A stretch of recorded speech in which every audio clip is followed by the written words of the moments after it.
arms prove the most destructive. Handmade guerrilla pistols, crude mortars built from tubes, landmines and booby traps. Small arms cause over half the American deaths in Vietnam, compared with 1/3 in World War II and Korea.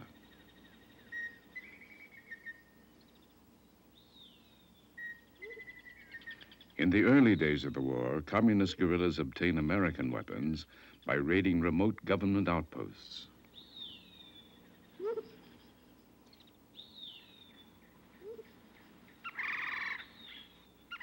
Guerrilla ordnance experts ingeniously create new weapons from found or captured U.S. models. Having studied the construction of American weaponry, they can remove the delicate explosive fuse from a bomb.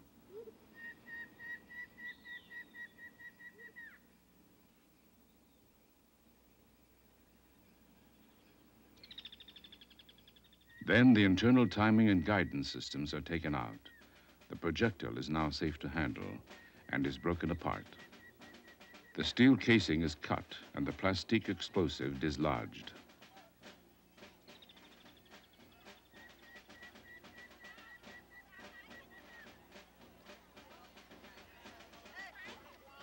The metal is cut into steel rings at a primitive workshop.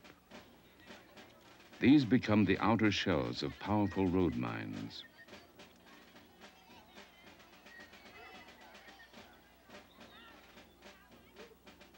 Tiny pellets of steel are carefully arranged in the casings to add to the explosive impact of the mines. Wax holds the explosives in place.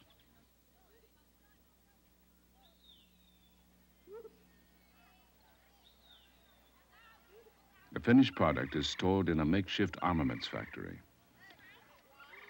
A detonator is tested. Then the device is buried in a roadway used by American patrols. At least 1 in 10 American casualties result this way. Soldier Tim O'Brien. The most feared mine was the Bouncing Betty.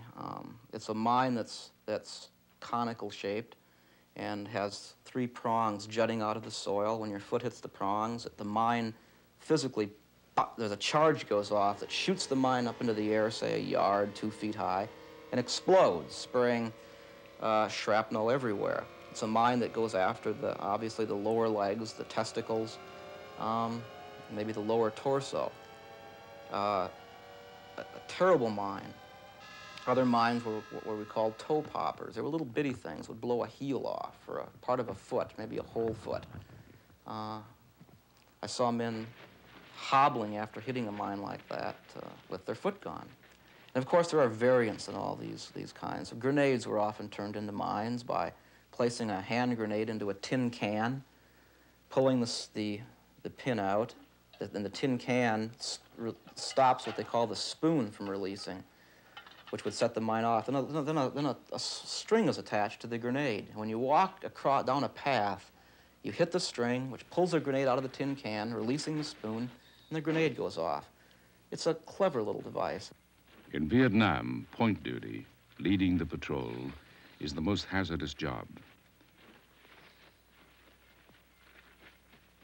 The U.S. even tries using German Shepherd dogs to smell out mines.